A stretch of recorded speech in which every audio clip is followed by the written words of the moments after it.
units, this is Battalion 2. We have smoke showing. We're approaching. Upgrade second alarm. All units, this is Battalion 2. I'll have command of a medium-sized aircraft. Defensive fire conditions, heavy fire in the Charlie and Delta divisions. We're going to be using our turrets to protect the fuselage.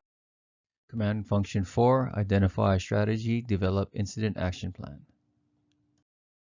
Strategies and tactics, rule of thumb. Blue Card Command is designed to develop command level skills to manage emergencies. We must recognize that in order to be successful on emergencies, both the strategic and the execution on the tactical level need to match. The development of the tactical level comes from basic company level training, correct apparatus positioning, and knowing your capabilities of your tools and equipment. Strategy. Implement an incident action plan that matches the overall strategy. So for structural firefighting, an offensive strategy would be an interior attack, and a defensive strategy would be an exterior attack. ARFF's offensive strategies means that firefighters will enter the hot zone to control the incident's problems, would knock it down with a turret, mop it up with handlines, check for extension, interior searches, the aircraft is savable.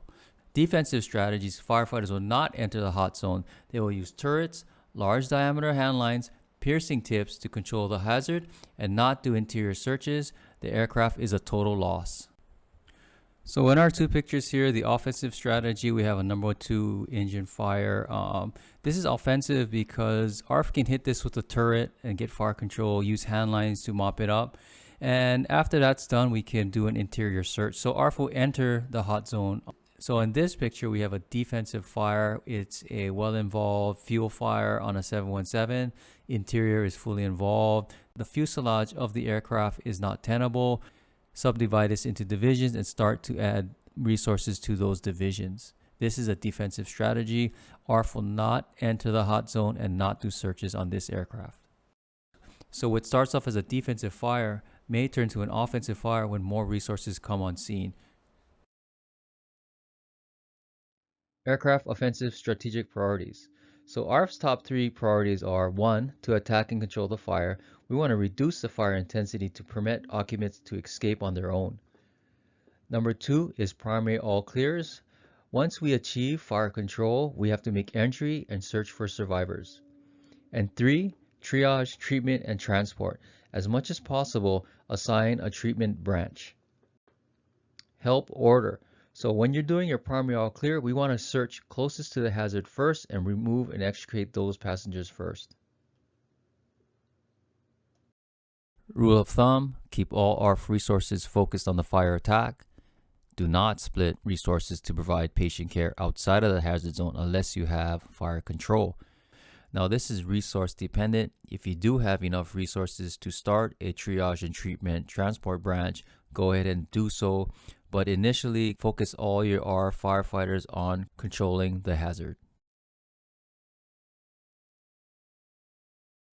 So in this scenario here, we have a slide deployment with no fire. Our main focus, number 1, would be to assist passengers from the slides and direct them to a accountability location. For example, the grassy area to the north. A second priority would be to access the aircraft and get a primary all clear. In this scenario here, no threat of fire.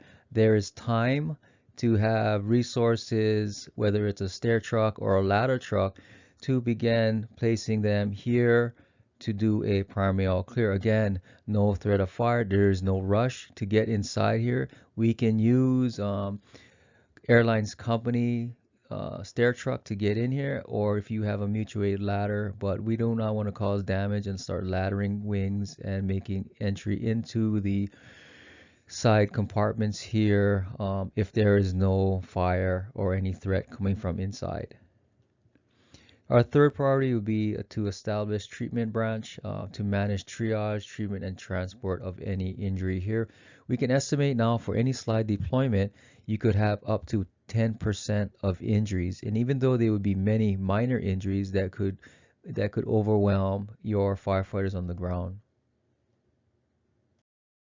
Here's our interior fire scenario. First priority is fire attack. We're going to focus all of our resources on fire control. We're not going to split our resources to provide treatment or to hold the slides down here. We need to make sure that all of ARFF is focused on extinguishing this fire or controlling this and keeping the fire to this area. Even though you have resources not actively engaged in the fire, we need to make sure they're in on-deck positions ready to go, just in case your initial attack is not enough to control the fire. Whether it's a turret or a piercing tip or a handline that reaches this area, we want to make sure that everybody will be focused here and not distracted by any life safety that's happening down here. Second priority will be to perform searches. Like we said earlier on the help order, we need to make sure we search closest to the hazard, which would be right here. So once we work toward fire control, we can start to do primary all clears in this area. If we do find anybody in here and we cannot safely extricate them, then we can stage them at doorways until we can get a stair truck. As long as they're out of the IDLH, we can stage people here until they can safely be extricated down, and then continue fire control. Our third priority here would be to establish a treatment branch to manage the injured, triage, treatment, and transport of any passenger that needs help. Here's our exterior fire scenario. We're going to do like the last two scenarios here. We're going to concentrate on fire attack. We're going to focus all of our ARFF resources on controlling this fire. Now, when we're attacking this fire, you want to make sure that we're in positions to get a good hit on this fire. Now, if you don't have a good hit, do not discharge water. We want to make sure that all of your trucks do not run out of water at the same time.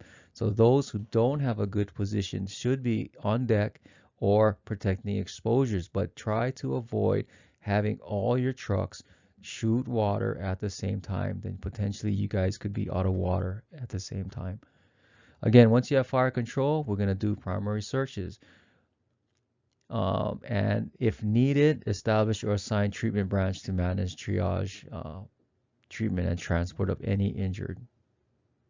So the basic theme here on all the scenarios is control the fire, perform the search, and then you do triage, treatment, and transport. Aircraft offensive considerations for visible fire. Use your turrets to knock down any visible exterior fire and use your handlines to overhaul the area. Smoke visible condition, monitor and report it to IC.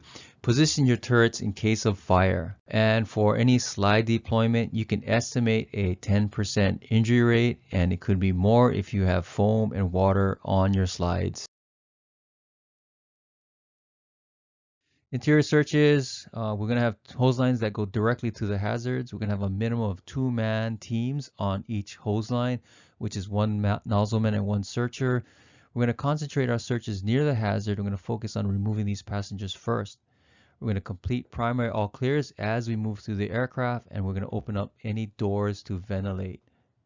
In this picture here, we have our ladder positioned on the front end of the wing, the leading edge, and we have hose lines running up to the front and the back here. So establishing casualty collection points in a non-IDLH area.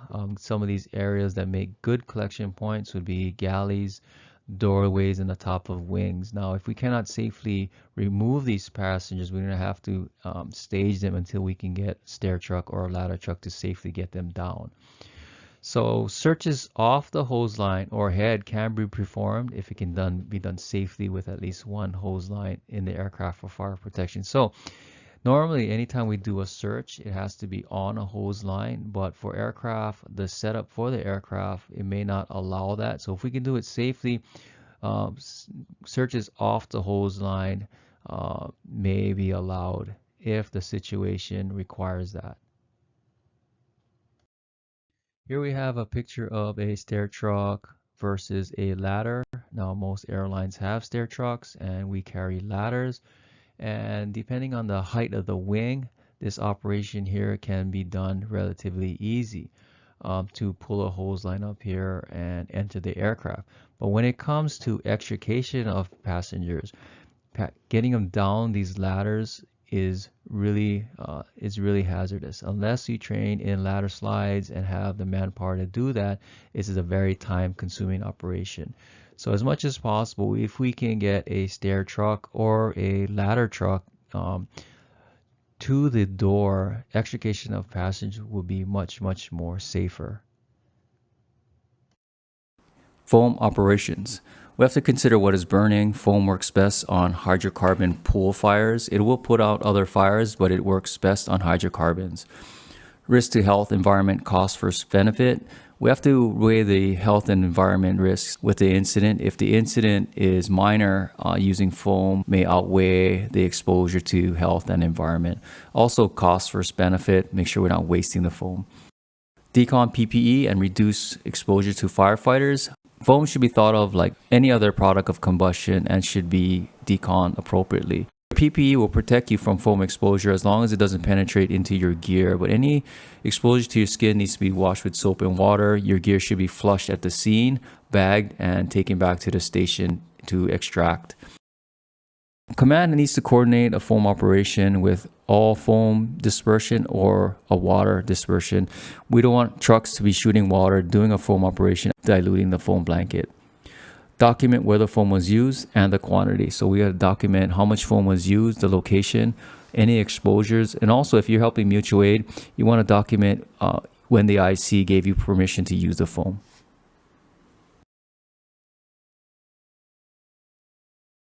Water reports. So the IC has to have a way to find out how much water each of the apparatuses have, and we do it in gallons remaining.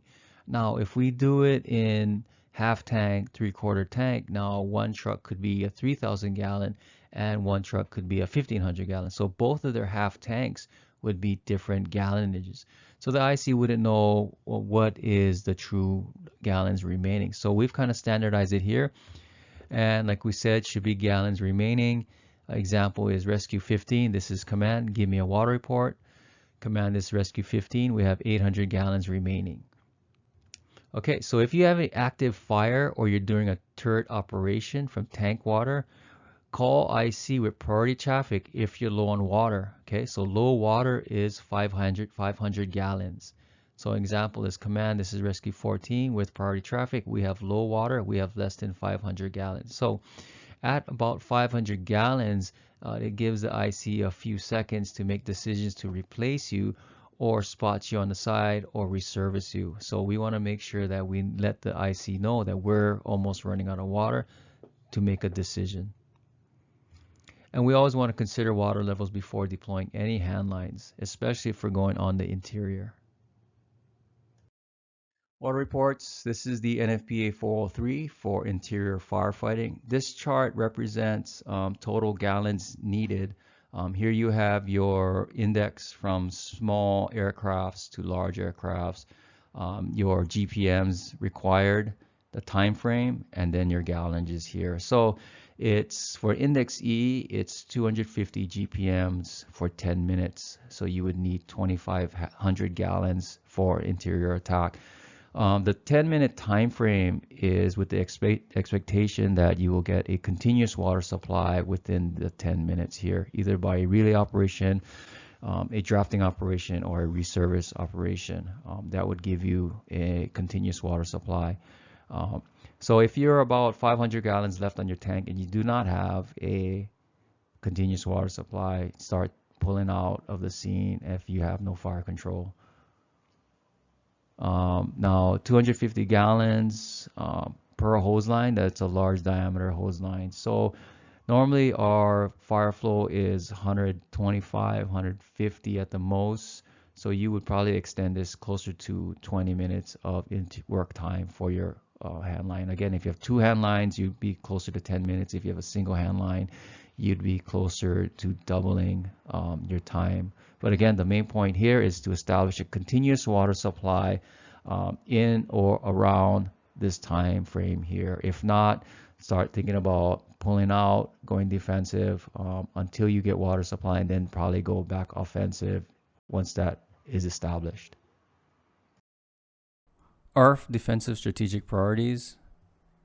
So defensive fires are unsurvivable crashes, uncontrollable field fires, cargo aircraft fires, or fires that exhaust all of your resources. On these fires, go defensive. Number 1, define the hazard zones is 300 feet from the accident and establish entry control points for all your resources. Number 2, critical factors for defensive fires will be water supply. 3, protect exposures.